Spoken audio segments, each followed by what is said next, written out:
שלום לכולם, בוקר טוב. תודה לכל מי שהצטרף אלינו לוובינר.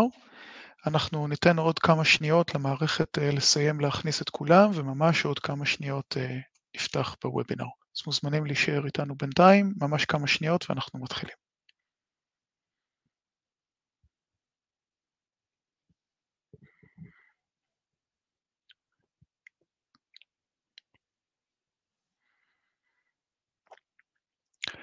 טוב, אז שוב שלום ובוקר טוב לכל מי שהצטרף אלינו הבוקר. יש לנו סמינר קצת שונה מהרגיל, אנחנו הפעם נזכור בעצם הכותרת היא את הכנס, אבל מדובר בעיקר על מליאת הפתיחה של כנס המשתמשים העולמי של ESRI שהיה לפני שבועיים. אז בסיום הסמינר אנחנו כמובן נוכל לענות לשאלות, ובואו בינתיים נתחיל מיד בהעברת הסמינר.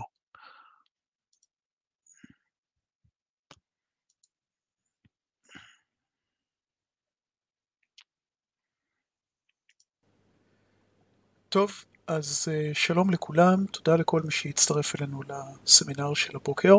הסמינר שלנו היום הוא סמינר קצת יוצא דופן, אנחנו לא נדבר היום על איזושהי יכולת של מערכת ArcGIS, אנחנו במקום זה נעשה איזשהו סיכום קצר של כנס המשתמשים העולמי השנתי של ESRI, ESRI User Conference 2025, כנס שהתקיים לפני כ3 שבועות בסן דייגו בקליפורניה.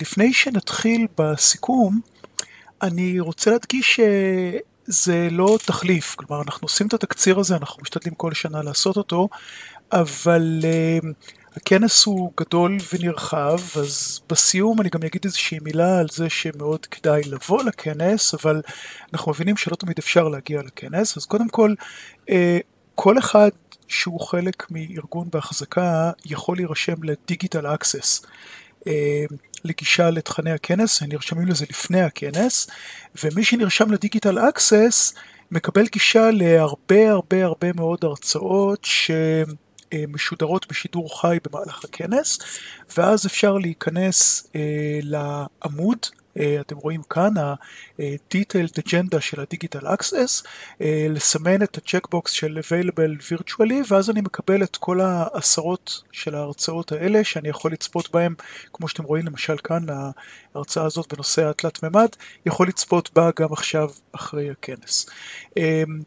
אם אתם לא לקוחות או אם לא נרשמתם לדיגיטל אקסס, עדיין אתם יכולים לצפות במליאה כולה, אז כל המליאה זמינה כפלייליסט, בהמשך יהיו שם גם כמה הרצאות נבחרות, באתר המדיה ספייס של ESRI, יש פה את הכתובת שלו, המצגת הזאת תהיה גם זמינה לכם להורדה, אז באתר המדיה ספייס נכנסים לסעיף של ה-User Conferences, ל-User Conference 2025, יש כאן את כל תכני המליאה זמינים לצפייה, אני מאוד ממליץ, אנחנו היום בתקציר הזה לא ננגן את ההדגמות או סשנים מתוך המליאה, אנחנו רק ניתן סוג של תקציר והמלצה במה כדאי לצפות. אוקיי, אז כנס המשתמשים העולמי השנתי של ESRI הוא אירוע מאוד מרשים, זה אירוע שמגיעים אליו קרוב ל-20,000 איש, נמשך שבוע שלם בסן דייגו, זה ללא ספק אירוע GIS מספר אחד בעולם, אירוע מאוד חווייתי. לכנס הזה יש הרבה מטרות, בראשם העניין של מפגש, כלומר האפשרות להיפגש עם אנשים שעושים דברים דומים למה שאתם עושים אצלכם בארגון מכל העולם, לשמוע מה הם עושים, לספר להם על מה שאתם עושים, ללמוד מהם, זה בעיניי המטרה מספר 1 של הכנס. חוץ מזה יש פה גם הרבה מאוד הרצאות, תערוכות מעניינות, דברים שאפשר ללמוד מהם, אבל זה בעיניי המטרה המשנית. מליאת הכנס נפתחת תמיד ג'ק דנג'רמונט, נשיא ESRI, שמציג דוגמאות נבחרות לשימושים שאתם המשתמשים עושים במערכת ArcGIS. ArcGIS משמשת להרבה מאוד תחומים, והחלק הזה במצגת של ג'ק הוא מאוד ארוך, אני אציג רק כמה דוגמאות נבחרות. אז אחד הדברים שמאוד מאוד בלטו השנה בדוגמאות שג'ק הציג, זה הרבה מאוד יישומי דשבורד. אז כאן למשל בתחום של ניטור סביבתי, אנחנו רואים גם כמה יישומי דשבורד שמנטרים תופעות שונות בתחום הסביבה, מכמה ארגונים ברחבי העולם, תחומים של זיהום אוויר וכאלו. בנושא של ניהול מקרקעין, אנחנו ראינו שתי מגמות מאוד בולטות. אחת זה שהרבה מאוד יישומים של תלת ממד מציגים את ניהול המקרקעין גם בהקשר של קדסטר תלת ממדי, אבל גם אם זה לא קדסטר תלת ממדי, פשוט התצוגה התלת ממדית בהקשר גם של תכנון עירוני.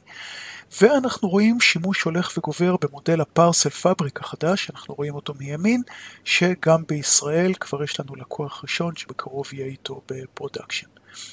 בתחום התחבורה, גם הרבה מאוד דשבורדים שמציגים ניטור של מצב תנועה או סיכונים שונים בזמן אמת, והרבה מאוד יישומים שעושים שימוש ביכולות ה-Network Analysis של ArcGIS כדי למצוא ניתובים אופטימליים בכל מיני הקשרים עסקיים. בתחום תשתיות האנרגיה, השנה החולפת הייתה שנה שבה הרבה מאוד ארגונים, חלקם משמעותיים, עשו את המעבר למודל ה-Utility Network החדש, אנחנו גם נדבר על זה בהמשך בתחומי חידושי המוצרים, והוצגו לא מעט דוגמאות יישום בתחום הזה של ה-Utility Network. עוד תחום שבו אנחנו רואים הרבה מאוד דשבורדים, זה התחום של ניהול מצבי אסון ובטיחות הציבור, או כל התחום שבארצות הברית נקרא Homeland Security.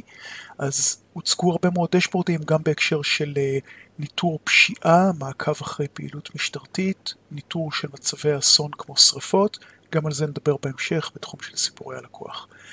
הרבה מאוד יישומים שמבצעים שיתוף של הציבור במידע המרחבי, מנגישים תוכניות שונות, גם לתצוגה וגם באמצעות סקרים שמאפשרים לקהל להביע את דעתו, לציבור בעירייה או במדינה, להביע את דעתו על תכנונים שונים. וכמובן בתחום של קרטוגרפיה, משם הרי ה-GIS יצא, אז גם בתחום הזה תמיד יפה לראות דברים מרשימים שאנשים עושים פשוט בהקשר של להביא לתוצר קרטוגרפי סופי, להארד קופי. אני אזכיר בהקשר הזה שהכנס כולל גם תערוכת מפות מאוד מאוד מרשימה, שזמינה כולה גם כגלריית מפות וירטואלית מתוך אתר הכנס. אתם יכולים להיכנס לשם ולראות מי הם כל המפות שהוגשו לתערוכה ומי הם אלה שזכו בפרסים, שגם התחרות הזו היא חלק מהתערוכה. אוקיי.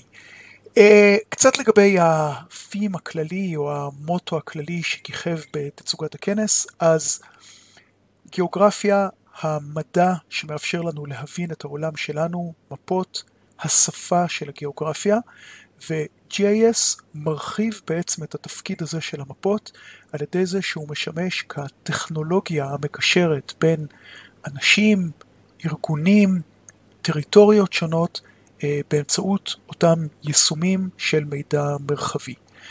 ה-GIS מבצע הפשטה של העולם, הוא לוקח את התופעות השונות של העולם, מציג אותם באמצעות האמצעי ויזואליזציה והפשטה המרחביים, באמצעות השכבות, ועל ידי זה הוא מאפשר גם קישור בין ארגונים, על בסיס המידע המרחבי והיישומים שמנגישים אותו, וקישור בין מערכות, שה-GIS מהווה את השדה המקשר או התחום ידע שמקשר בין מערכות שונות. אנחנו רואים את זה אצל הרבה מאוד ארגונים, לקוחות שלנו גם, שמערכות ה-GIS הם הליבה של הארגון בהקשר הזה של המקום שבו המידעים השונים נפגשים סביב הפעילות שקורית במרחב.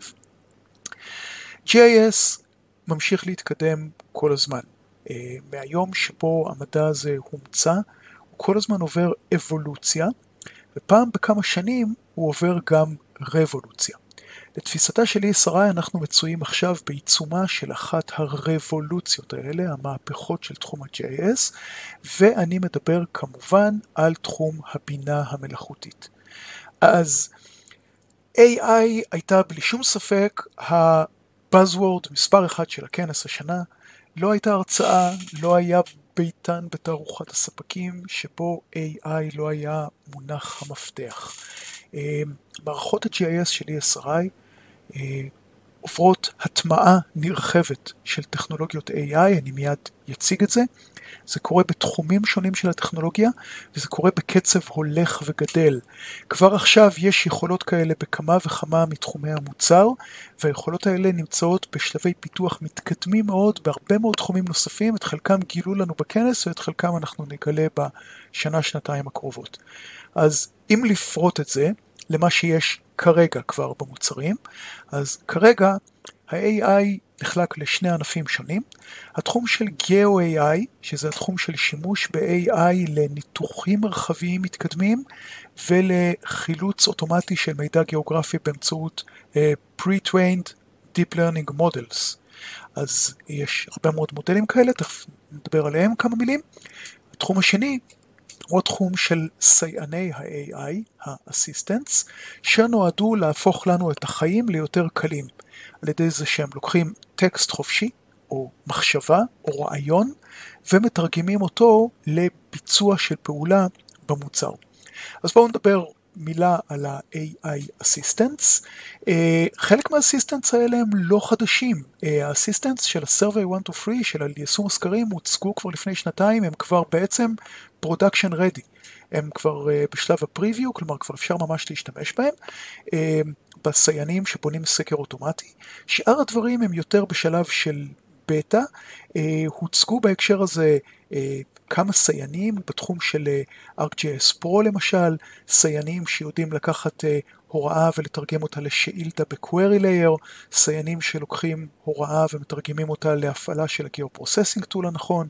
בתחום של ה-Map Viewer הוצגו סיינים שיודעים לקחת איזשהו רעיון ולתרגם אותו לביטוי לייבלינג מורכב עם ארקייד ועוד דוגמאות.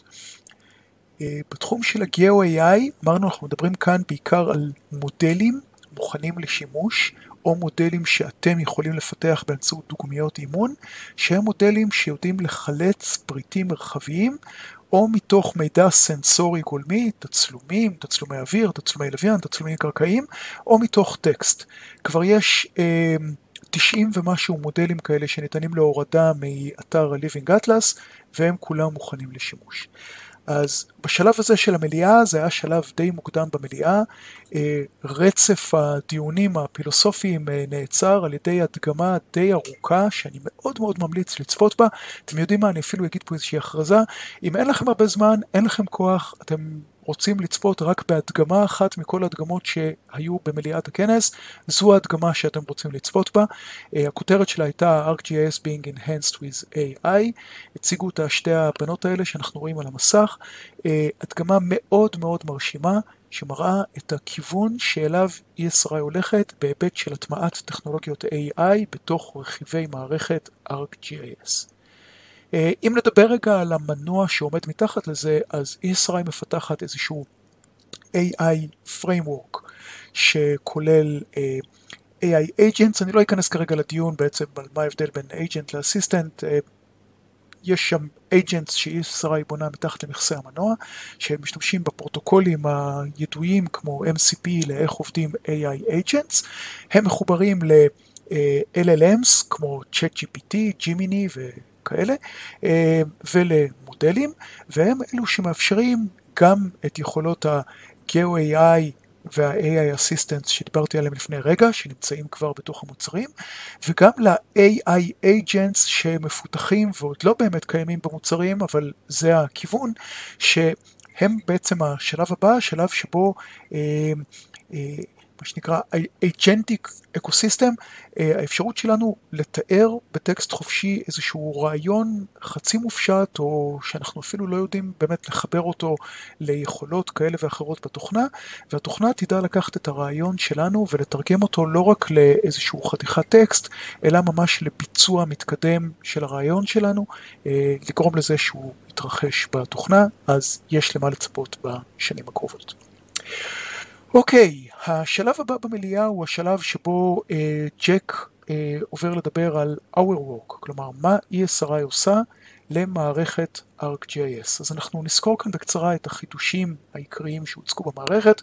קודם כל מבחינת איך ESRI ממצבת את מערכת ArcGIS, אז מערכת ArcGIS כמו ש-ESRI תופסת אותה, היא מערכת שנשענת על שלוש אבני יסוד פונקציונלית. אחת, האפשרות לגשת להרבה מאוד סוגים של דאטה ולצרוך את סוגי הדאטה האלה אל תוך המערכת. 2. ה-capabilities הניתוחיים והמיפויים שמאפשרים לנו לקחת את כל אותם מקורות מידע, לבצע באמצעותם את הניתוחים שאנחנו צריכים ולהעלות אותם על גבי מפה דו-ממדית או תלת-ממדית עם הוויזואליזציה הנכונה. והיסוד השלישי, האפליקציות, או כמו שזה נקרא כאן ה-experiences, חלקם באמצעות אפליקציות מוכנות כמו פרו, חלקם באמצעות מחוללי יישומים כמו experience builder, וחלקם באמצעות SDKs שבאמצעותם מפתחים יכולים לבנות את האפליקציות, ובשורה התחתונה אפליקציות שלוקחות את ה-capabilities עם המבט אל הדאטה ומנגישים אותם למשתמשי הקצה. בבסיס של מערכת ArcGIS נמצא ענן היישומים והמידע. ענן היישומים והמידע יכול להתקיים באמצעות Enterprise או ArcGIS Online. אני לא אכנס עכשיו לדיון על מה זה כל אחת מהן. אם מישהו לא מכיר אותם, הוא מוזמן להיכנס לאתרים שלנו וללמוד עליהם. ויש כמובן את תוכנת הפרו, הרגל השלישית, שהיא זו שמזינה את ענן היישומים והמידע הזה בתכנים. מערכת ArcGIS נבנית כמערכת Enterprise. היא מערכת שיכולה לשמש גם פריטים, יש הרבה מאוד אנשים, סטודנטים, חוקרים שעושים בשימוש אינדיבידואלי, אבל הראייה של הפיתוח של המערכת הזאת היא כמערכת ארגונית, ככה היא נבנית וזה מה שמתווה את כיווני ההתפתחות שלה. כמערכת ארגונית יש בה יסוד מאוד מאוד חזק גם של אינטגרציה עם מערכות אחרות, כדי שהמערכת הזאת תוכל לשמש את אותו יסוד מקשר, המקום שבו נפגשות המערכות השונות סביב המידע המרחבי ומשתמשות במידע המרחבי בתור השדה המקשר ביניהם. בואו נפרוט את זה רגע לסקירת החידושים העיקריים במוצרים העיקריים, המוצרים שמרכיבים את מערכת ArcGIS. קודם כל בואו נגיד מילה על הסיפור של user types. רובכם נתקלתם בדיבור הזה על user types בשנה האחרונה. user types זה לא מושג חדש. user types זה הדרך של משתמשים לזהות את עצמם אל מול הפורטלים השונים, פורטל ArcGIS Online או Enterprise פורטל, כבר קרוב ל10 שנים. מה שהתחדש בשנה האחרונה זה ש-ESRI הרחיבה את מודל ה-User Types כמודל שבאמצעותו מתאפשרת הגישה לכמעט כל יכולות מערכת ArcGIS, כולל יישום הדסקטופ ArcGIS Pro. כלומר, אנחנו מפסיקים את אפשרויות הרישוי הקודמות שהיו עבור פרו, ומאחדים את הרישוי של פרו עם הרישוי שקיים לכל שאר סוגי האפליקציות שקיימות במערכת ArcGIS, שהוא רישוי באמצעות user types.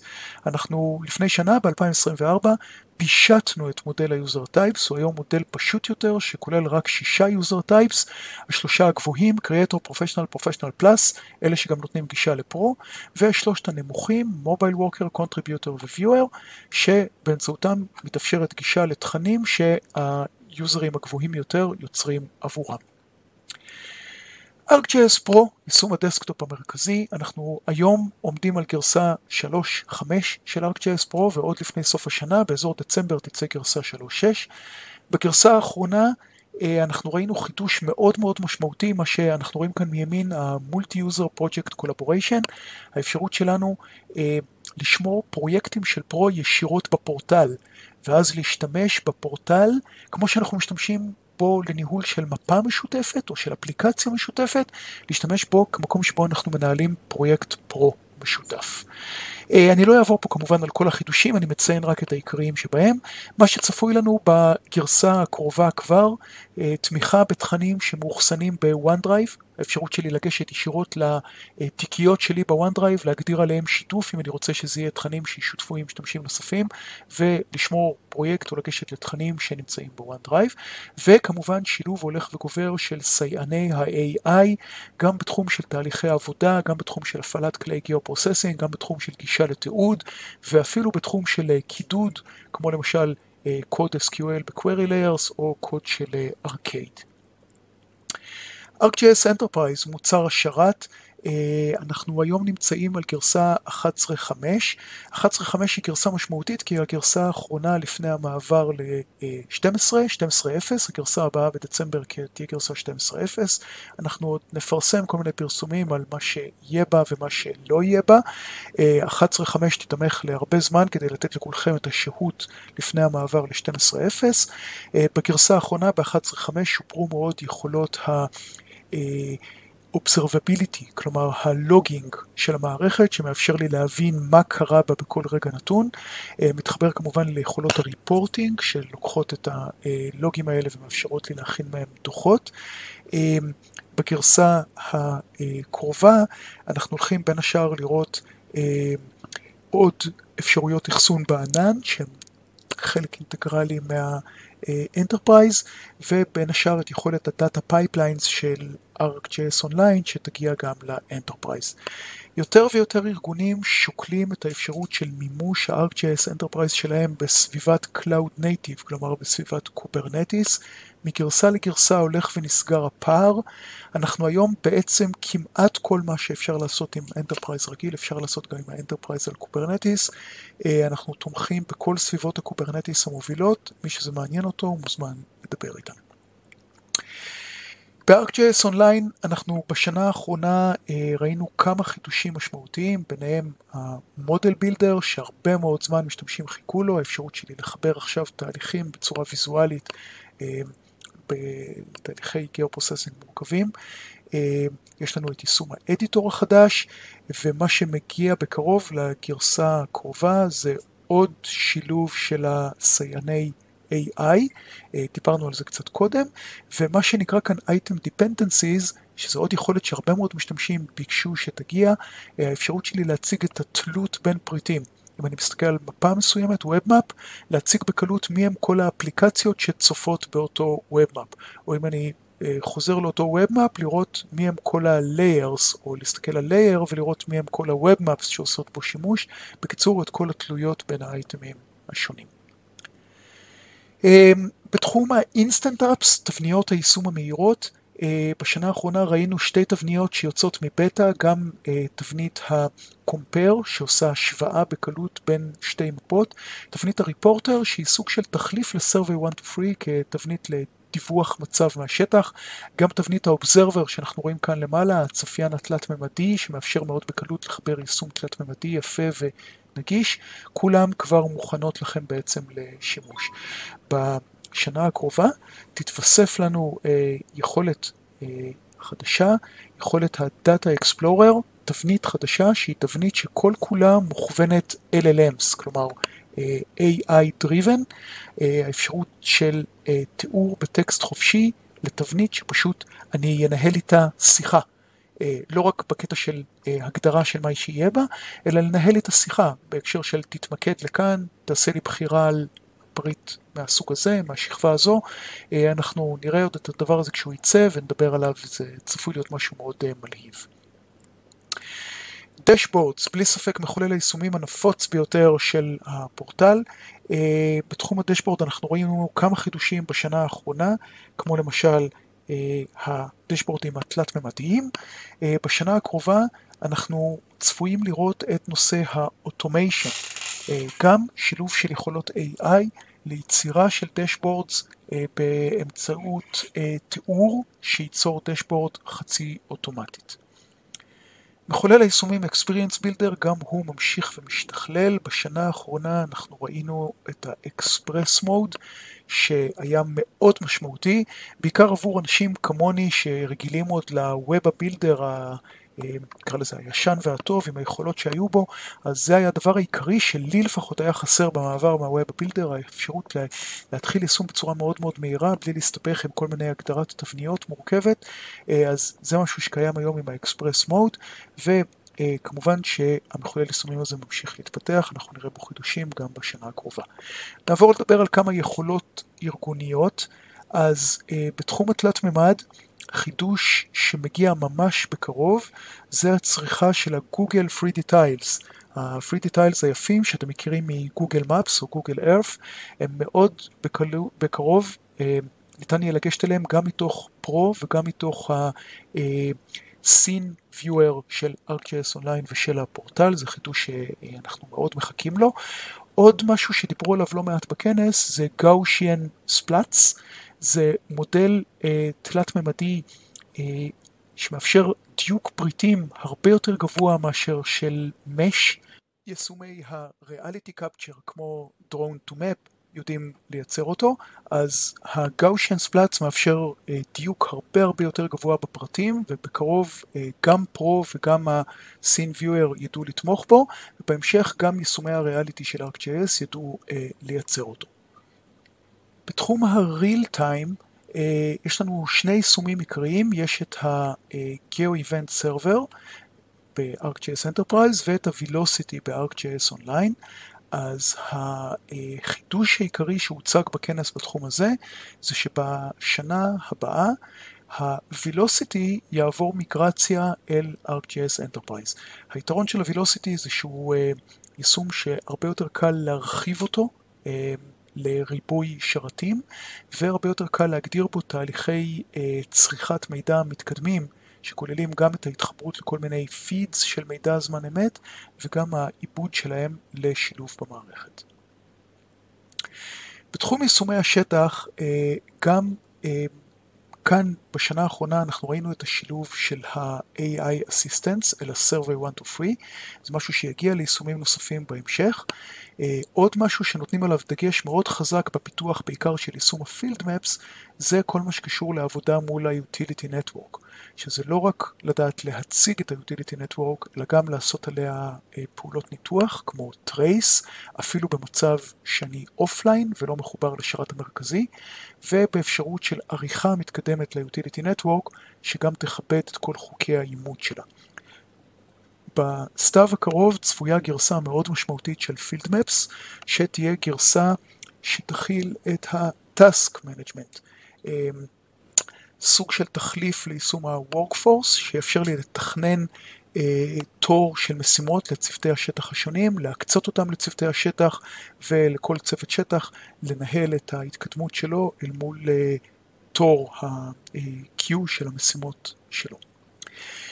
כמה חידושים בנושא Data Management, אז Utility Network הוא פים מאוד מרכזי, ישראל משקיעה מאמצים מאוד גדולים בזה שהמודל הזה יעמוד כמו שצריך, ייתן את הפונקציונליות שצריך ממנו, ושיהיה ניתן לעבור אליו בקלות מתוך מודל Geometric Network. אז בשנה האחרונה הוצג כלי המיגרציה, שמאפשר לקחת Geometric Network פשוט יחסית, ופשוט להסב אותו כמעט בלחיצת כפתור אל ה-Utility Network.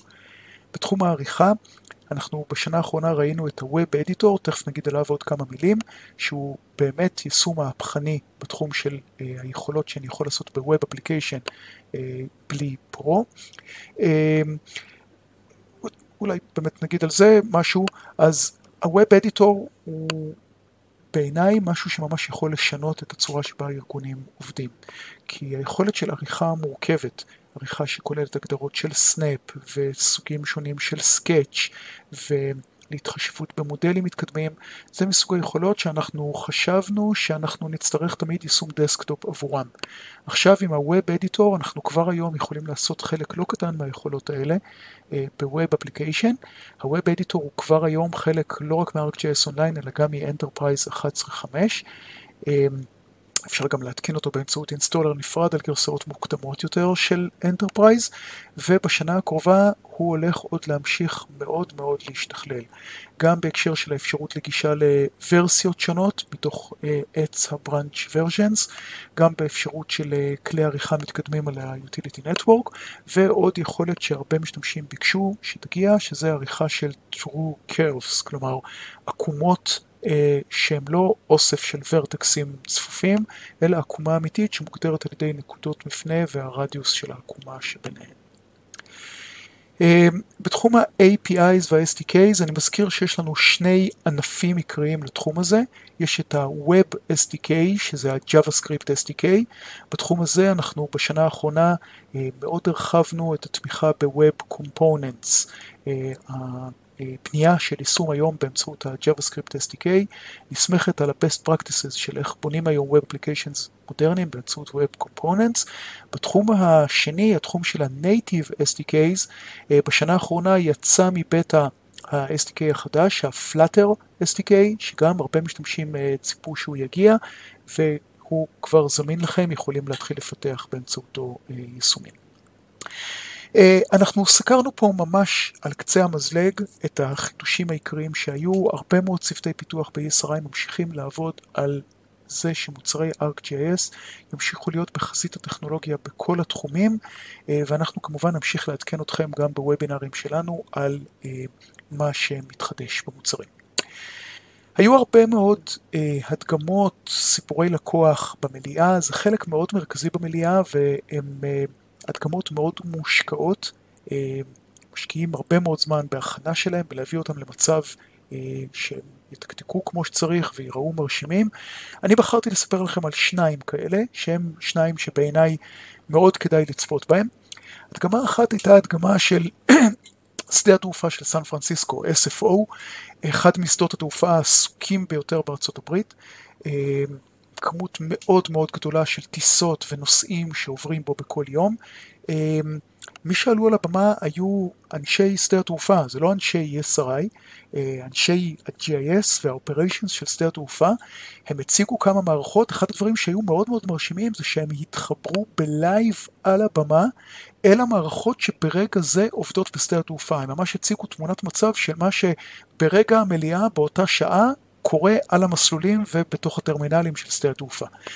ההדגמה כללה הרבה מאוד תחומי יישום, הראו שילוב מרשים של מידע BIM עם GIS, מידע מתוך Revit, הראו ניהול של רשת תשתית מורכבת, רשת החשמל שמזינה את כל נורות המסלול שמתועדת באמצעות Utility Network, הראו מיפוי Indoors מאוד מאוד מפורט לכל מבנה הטרמינלים, 15,000 חדרים, זה חתיכת קמפוס, והם עשו מיפוי Indoors מאוד מפורט לכל החדרים האלה, כולל תצוגת זמן אמת לאיזה חדר הוא occupied ואיזה לא occupied, ואם כבר דיברנו על תצוגת זמן אמת, זה בלי ספק היה החלק המרכזי והכי מרשים של ההדגמה שלהם.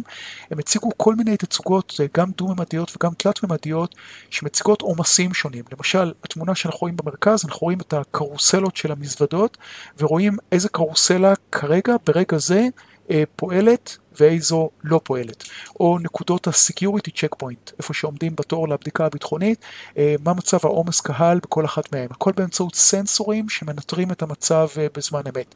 כמובן, אם אנחנו מדברים על תצוגת זמן אמת, אנחנו מדברים גם על תנועת המטוסים, גם התנועה הקרקעית על המסלולים, שגם היא הוצגה ביישום תלת-ממדי, ותמונת בקרה אווירית של ארצות הברית, שמראה את כל המטוסים שנמצאים או בדרך מ-SFO או אל SFO, עם איזשהו חיווי לגבי זמן ההגעה הצפוי שלהם ביחס לזמן ההגעה המתוכנן. הדגמה מאוד מרשימה, בעיקר בכל מה שקשור לתשתיות ולניהול מידע זמן אמת. ההדגמה השנייה שבחרתי להתעכב עליה, שגם לה ניתן חלק מאוד נכבד במליאה, הייתה הדגמה של CAL FIRE. CAL FIRE הוא ארגון הגג של כל ארגוני הכיבוי בקליפורניה. זה כמובן סיפור מאוד מאוד חם, תרתי משמע, כי מדינת קליפורניה חובה ב5-10 שנים האחרונות, שריפות חסרות תקדים. יש כאלה שכמובן ידעו לקשר את זה לשינויי האקלים העולמיים, אני לא נכנס כרגע לדיונים האלה. שורה התחתונה היא שיש כמות עצומה של שריפות בקנה מידה ממש היסטורי בכל רחבי קליפורניה, וזה צריך סדרת יישומים שיאפשרו גם עיבוד של מידע בזמן אמת, הנגשה שלו למפקדים, וכמובן גם תחקור בדיעבד. אז על הבמה עלו אנשי איגוד הכבאות, אחד מהם אמר שיש לו את הכבוד לשבת במשרד עם ArcGIS Pro, אבל המשרד שלו הוא בתוך אווירון שטס בגובה 300 מטר. אז ככה נראה שגרת יום שלו, יש לו ArcGIS Pro מאוד מקוסטם, שבין השאר מחובר באמצעות המושן אימג'רי להצגה של הווידאו של מצלמת הגחון של המטוס, ככה שהוא מראה לו על הפרו בדיוק מה רואה כרגע המצלמה ומה האזור שאליו היא מסתכלת על גבי מפה, כך שהוא יכול מיידית מתוך הפרו לקלוט פריטים, לסמן דברים על המפה מתוך מה שהוא רואה בווידאו ממצלמת הגחון של המטוס. הראו יישומי מובייל ויישומי דשבורד שמגישים תמונת מצב מסוגים שונים. הראו יישום תלת-ממדי שמציג את סטטוס המטוסים אל מול השריפות השונות. עוד בתחום התלת-ממד הראו יישומים מתקדמים של תצוגת מזג אוויר שמראים את משאבי הרוח מעל הטופוגרפיה, מה שאנחנו רואים כאן בתחתית התמונה, וראו יישומים שמבצעים מחקר בדיעבד על אזור שבו הייתה שריפה, נגרם בו נזק, גם למבנים, גם לשטח, מבחינת הצלקות שהשריפה משאירה אחריה, איך הם עושים ניתוח, בין השאר באמצעות מודלי AI, של הנזק של השריפה, ולומדים ממנו אל העתיד. ממש לפני סיום, אנחנו מתקרבים לסיומה של הסקירה הקצרה הזאת שלנו. עברו בקצרה על כל התחומים שבהם ESRI מסייעת לכם מעבר לתוכנות עצמם.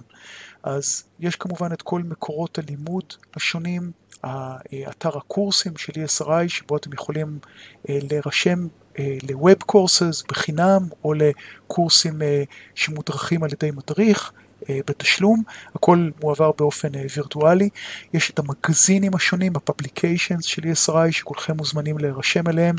יש את ה-Tech Support, שזמין לכם דרכנו, דרך Systematics, ואת ה-Professional Services, המומחים השונים שניתן לזכור את שירותיהם.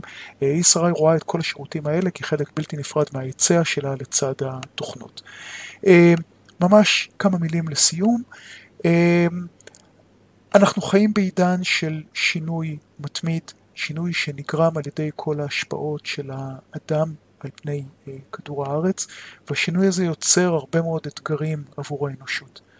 ההבנה של התהליכים האלה במרחב היא חיונית לצורך ההיערכות הנכונה והכוונת הכיוונים, הכוונת המאמצים הנכונים אל מול כל האתגרים האלה.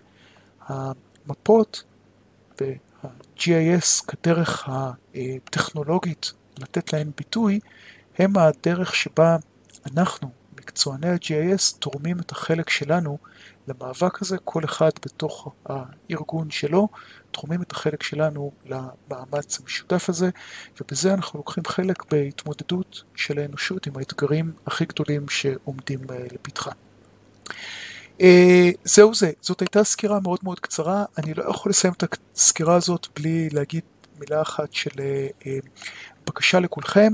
יש לנו כמעט שנה עד הכנס של השנה הבאה, אנחנו כבר יודעים כמובן מה התאריכים של הכנס של User Conference 2026, זה יקרה כמו תמיד בשבוע השני של יולי, מליאת הכנס תהיה ביום שני, ה-13 ביולי 2026. יש לכם זמן, לחלקכם יש ארגונים שיודעים להוציא אנשים לכנס, מדובר בחוויה יוצאת דופן, ואנחנו מאוד נשמח אם תבואו איתנו לכנס של שנה הבאה. אז זהו, כאן הסתיימה הסקירה הקצרה שלי. אם יש שאלות, אני כמובן אשמח לענות להם עכשיו. אוקיי, אז תודה לכל מי שהיה איתנו. כמה התייחסויות לשאלות שעלו תוך כדי הסמינר. קודם כל שאלו אותנו לגבי ההקלטות. אז ההקלטות של המליאה לא זמינות ביוטיוב, הן כן זמינות בערוץ המדיה ספייס של ESRI. אני גם צירפתי את זה בהנדאוטס של הוובינר, אז אתם יכולים לעבור ללשונית ההנדאוטס ולמצוא שם קישורים. בין השאר גם למקום במדיה ספייס, באתר המדיה של ESRI, שבו יש את הקלטת המליאה. שאלו אותנו כמה שאלות לגבי ה-Web Editor, שאני הזכרתי אותו בקצרה, אז אני רוצה להגיד שעל ה-Web Editor אנחנו העברנו לא מזמן וובינר, יופי של וובינר ששקד מהצוות שלנו העביר.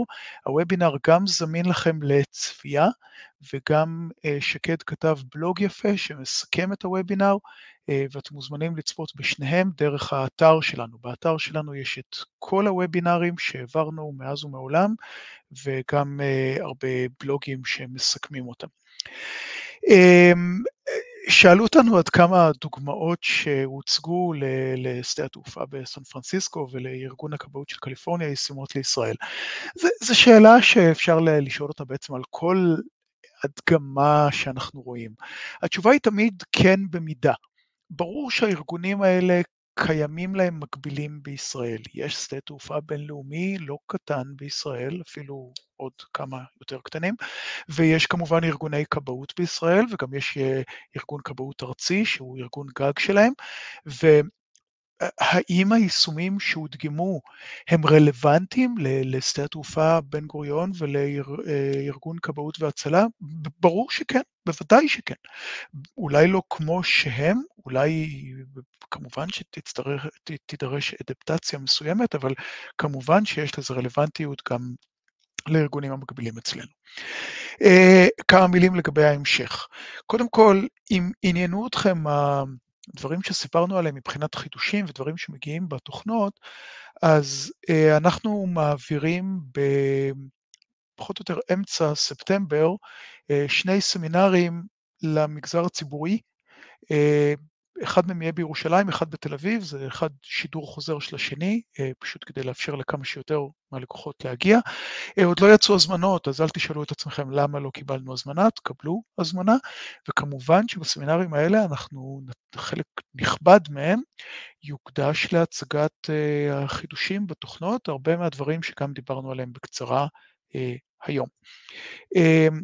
מבחינת הוובינר הבא, אז הוובינר הבא שלנו זה וובינר שהיה אמור להתקיים ביוני, אבל כמו שאתם זוכרים, קרו דברים בישראל ביוני, אז אנחנו בגלל המלחמה נאלצנו לדחות אותו.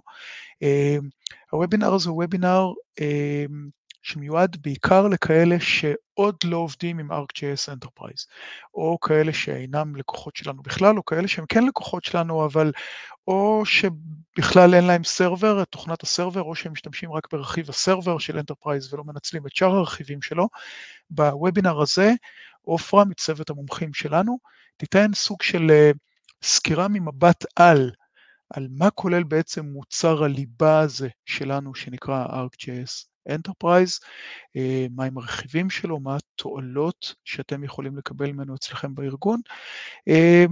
וזהו, נשמח כמובן אם תבואו, ההרשמה כבר פתוחה באתר שלנו, הוובינר יתקיים ביום שלישי השני, כתבתי פה שלישי לספטמבר, זו טעות, זה יום שלישי השני לספטמבר.